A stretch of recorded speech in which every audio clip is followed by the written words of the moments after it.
Um comerciante, quando ele avista um imóvel em um lugar bem localizado, o que ele enxerga, na verdade, é uma oportunidade para o seu negócio. E o que ele faz? Ele se esforça para adquirir aquele imóvel a fim de alcançar o seu propósito. Mas o que isso tem a ver com a mensagem de hoje, com o tema de hoje, o Homem Mau, parte 2? Fique aí, vamos descobrir hoje.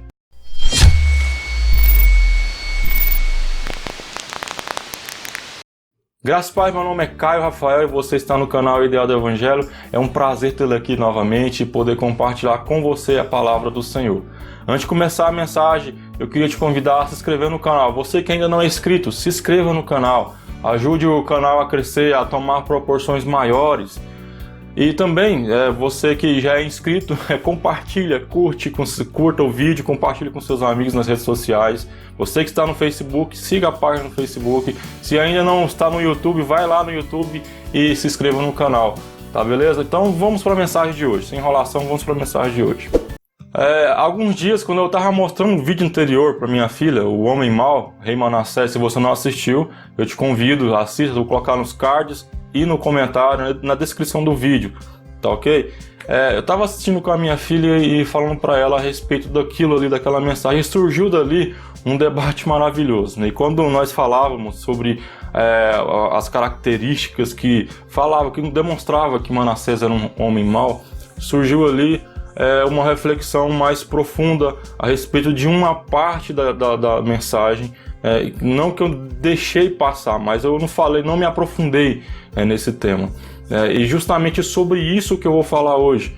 E eu acredito que esse tema é muito pertinente aos nossos dias, porque no estudo você vai perceber, na hora de falar a mensagem você vai perceber. Mas a mensagem está lá em 2 Crônicas, capítulo 33, no versículo 4, 5, 7 e 8. Eu vou ler e vou explicar logo após, fazer as reflexões logo após.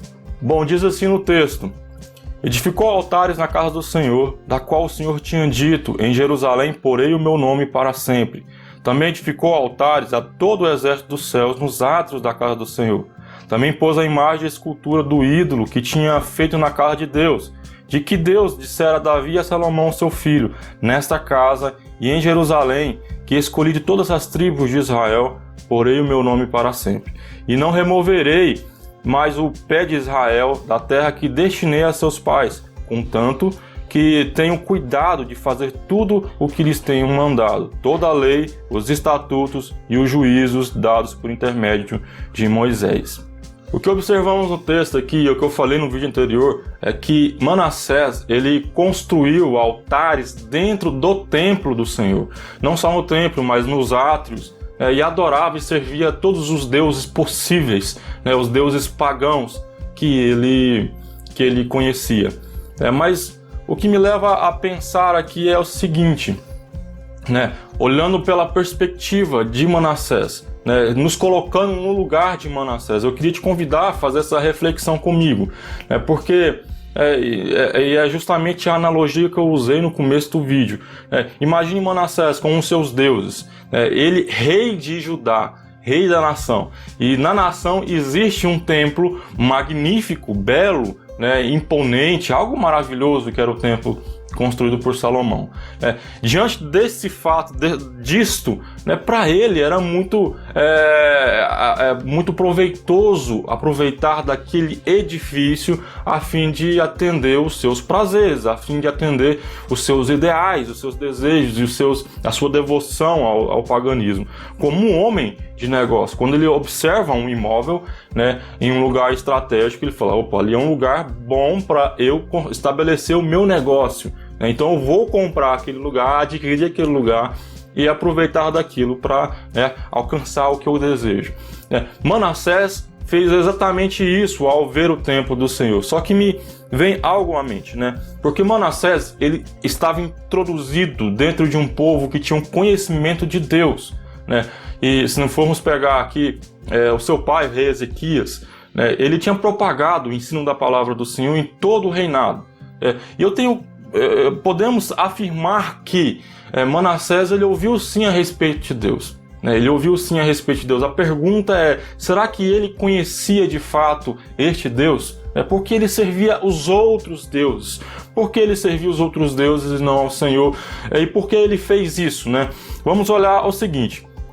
O templo do Senhor, ele tinha algumas características que demonstrava o seu dono. Era essa a intenção do templo, né? E que características era essa? O templo do Senhor era algo inigualável, inigualável. Diante de todas as nações da terra, não tinha um templo igual àquele. Era algo imponente, majestoso, lindo aos olhos de quem via, né? Causava admiração de quem o contemplava, de quem olhava, passava por ali. Nós temos a passagem, inclusive, dos discípulos com Jesus, quando ele avista, esse é o templo de Herodes, né? Não é o templo de Salomão, ele avista aqui, ele fala, nossa, que belo templo, né? E o Senhor dá uma exortação, né?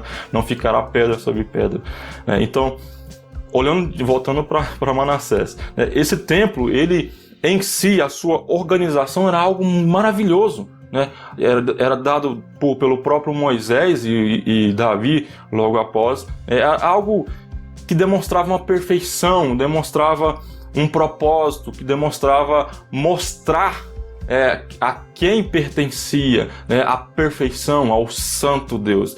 Essas eram as características, algo que mostrava de fato a majestade de seu dono, a majestade de Deus. O templo tinha esse poder, mostrar Deus, mostrar quem Deus de fato era, revelar o Criador, o Senhor de Israel, de Judá, a todas as nações. Agora, eu volto a fazer a pergunta que eu fiz anteriormente, né? Quem não quer, olha, colocando-se no lugar de Manassés, quem não deseja, que diante disso, desse templo magnífico, dessa organização, de algo tão maravilhoso, quem não veria ali uma oportunidade para estabelecer os seus deuses, né? Para colocar ali os seus deuses? Quem não veria naquele templo uma oportunidade, o templo majestoso, uma oportunidade de mostrar o seu Deus, Deus com D minúsculo, tá? Mostrar o seu Deus, assim como diz lá no filme dos Guardiões da Galáxia, né? Para demonstrar que o seu Deus também é majestoso, né? Um Deus que é capaz de dar todas as coisas como ele, né? Majestoso, né? Então quem não colocando-se no lugar de Manassés, você provavelmente faria a mesma coisa. Você usaria aquele tempo.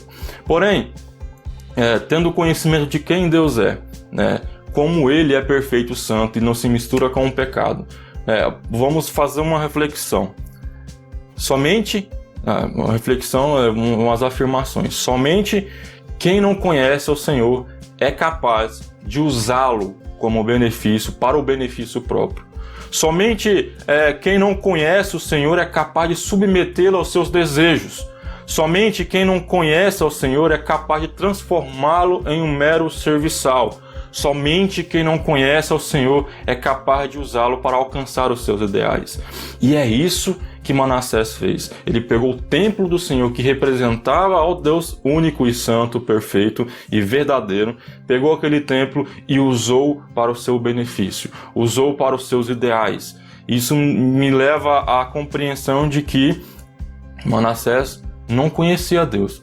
Sim, eu acredito que ele ouviu sim a respeito de Deus, tanto é que lá na frente, quando ele foi preso, ele lembrou-se dos deuses dos seus pais, do Deus dos seus pais, dos seus antepassados, e pediu perdão, né, e se arrependeu. Então ele sim ouviu a respeito de Deus, mas ouvir não significa conhecer, né? Ouvir a respeito de alguma coisa não é a mesma coisa do que você conhecer, ter intimidade, ter o conhecimento de fato de quem é ou do que é, né? E o que me leva, olhando para esse texto, para as atitudes de Manassés, me leva à conclusão de que Manassés não conhecia a Deus, por isso ele fez o que fez.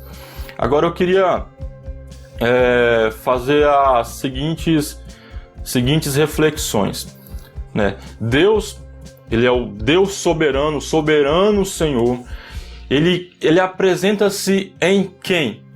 Em Cristo. Ele revela-se em Cristo Jesus, seu Filho. Aquele que quer ver o Pai, veja o Filho, né? Aquele que vê o Filho, vê o Pai. Porém, Cristo, ele apresenta-se, ele revela-se em quem? na igreja. Jesus revela-se na igreja. E a igreja de Cristo, olhando, é claro, para de fato o que é a igreja, uma igreja saudável, uma igreja de pessoas que creem em Cristo unicamente, né? Uma igreja de Cristo revela e propaga quem o Senhor é, e por isso tem as mesmas características daquele templo que nós acabamos de ver, o templo do Senhor. E que características são essas? A igreja de Cristo é inigualável, ela é imponente, ela é majestosa, sim, a igreja. E lembre-se o seguinte, quando eu falo de igreja do Senhor, eu já venho falando em alguns vídeos anteriores, né? Igreja de Cristo, entenda o seguinte, não é denominação, não é edifício, não é prédio, não são instituições. A igreja de Cristo são pessoas que creem no mesmo Senhor.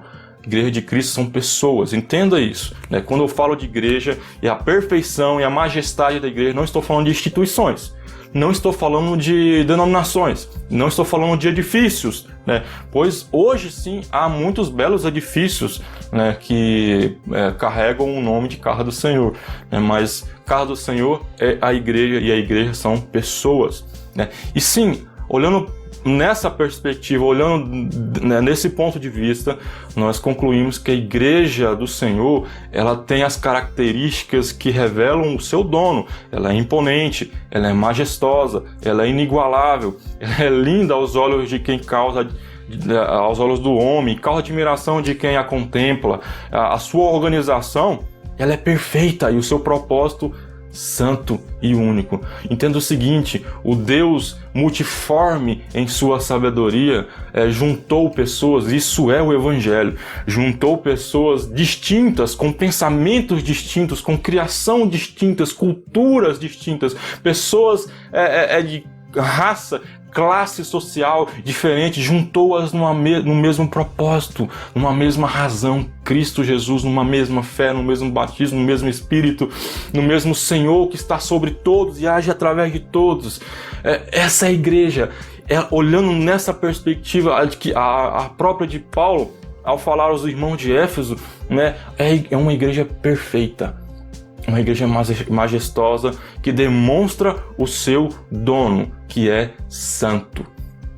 E é claro, né, ela mostra a majestade do Senhor. Agora vamos fazer as reflexões.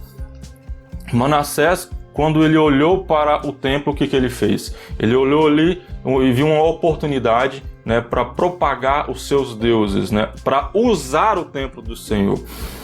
Agora vamos pensar o seguinte, olhando para o ponto de vista do templo de Deus hoje. Existem pessoas que olham para a igreja e desejam usá-la para benefício próprio, porque de fato ela é algo maravilhoso, é algo que traz admiração de quem vê, é algo que mostra para os homens de fora, opa, ali tem uma oportunidade ali. Eu vou contar um exemplo para vocês de alguém, né? E é claro que eu quero que você entenda que igreja não é denominação, mas vamos entender o que essa pessoa, não sei se é irmão, fez. Eu me lembro uma vez, estava no estabelecimento de um irmão, né, ele comendo ali e tal, e eu ouvi ele falando no telefone, falou alto perto da gente, né, com um amigo dele de outra cidade.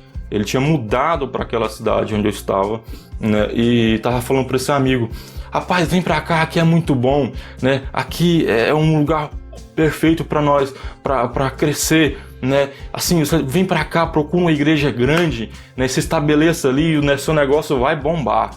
Qual que é a ideia que ele passou para as pessoas e que passa pra gente? A igreja é uma boa oportunidade para crescermos financeiramente, profissionalmente, né? Então por isso se envolva em uma para você fazer isso, para usar aqueles irmãos para o seu benefício.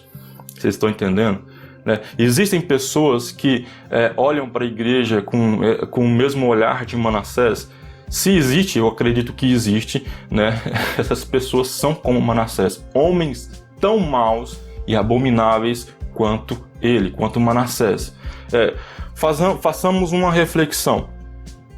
Olhando para nós temos uma mania feia né? Uma mania adâmica e evínica, né? De Eva, não sei se é isso mesmo, evínica, mas nós temos uma mania feia de, quando as coisas são ruins e confrontam a gente, nós temos a mania de acusar o outro, como fez Adão, né? Quando o Senhor cobrou daquilo que tinha acontecido, ele falou, não, essa mulher que tu me deste. Quando chegou em Eva, Eva falou, não, a serpente me enganou. Então a gente tem essa mania, fala, então o problema não sou eu, são outros. Não, olhamos para nós. Será que nós não estamos olhando para a igreja do Senhor a fim de tirar proveito dela, né?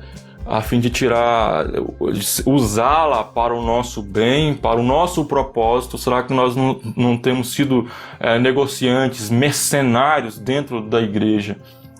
Essa é a pergunta que eu faço, e eu faço as reflexões que fiz a respeito de Manassés. Somente quem não conhece a Deus é capaz de fazer isso. Lembre-se do seguinte, Deus falou através de Oséias, né, a Israel, ao reino norte de Israel, que falou bem assim, o povo perece porque lhe falta conhecimento. Conhecimento de quê? De Deus. Conhecimento do Senhor. E os pecados que Israel estava cometendo eram semelhantes a esses que Manassés cometia. Usavam-se as coisas do Senhor para seus benefícios, né? Ali era um ambiente, um contexto de apostasia. E é o que eu vejo hoje no meio da igreja, né? Pense, reflita, você não está fazendo isso, nós não estamos cometendo isso. As pessoas, observe o local onde você está. Será que existem pessoas que estão fazendo isso? Tomemos cuidado para não cair no engodo, no engano e sermos achados homens infiéis, né? Olhemos com atenção diante disso. Uma outra situação, como um exemplo para você entender como isso é possível acontecer e aconteceu. No século III, Constantino, o então imperador de Roma, ele viu a Igreja do Senhor pura e simples, né, crescendo de uma forma magnífica, e quando ele observou que tentando destruir a igreja não conseguia, porque as portas do inferno não prevalecerão contra a igreja do Senhor, ele tentando destruir a igreja, o que ele fez? Ele viu uma oportunidade na igreja de estabelecer-se como imperador de Roma, de propagar as suas ideias, os seus pensamentos, os seus desejos. E o que ele fez?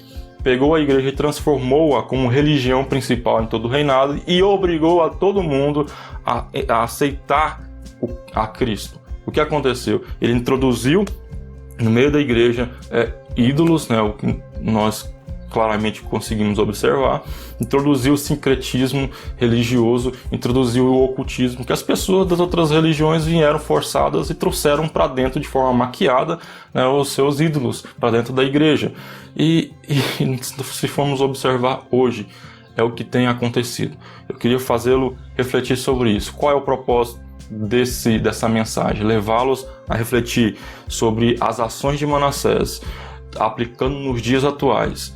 E se de fato estamos fazendo as mesmas coisas, fujamos disso.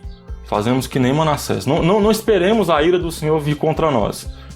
Conheçamos a Deus, procuramos conhecer a Deus. Que forma que eu conheço a Deus?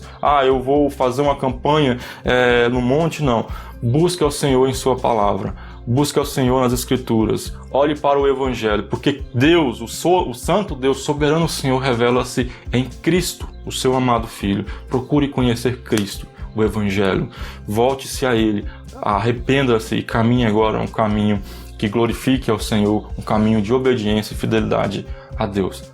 Tá bom? Essa é a mensagem de hoje. Se você gostou desse vídeo, não se esqueça de deixar o seu gostei, se inscrever no canal. Você que não é inscrito, se inscreva no canal, me ajude. Você que está no Face, siga a página, vai para o YouTube, curta e se inscreva lá no canal, me ajude a fazer esse canal tomar proporções maiores, para alcançar mais pessoas. Você sempre é bem-vindo aqui. Escreva nos comentários, dê sugestões aí, participe comigo desse projeto que é o ideal do Evangelho, que é anunciar o Evangelho puro do Senhor, que é anunciar Cristo Jesus às nações, aos povos, aonde for. Me ajude, se inscreva, curta, compartilha, e é isso aí, até o próximo vídeo, se Deus quiser. Tchau!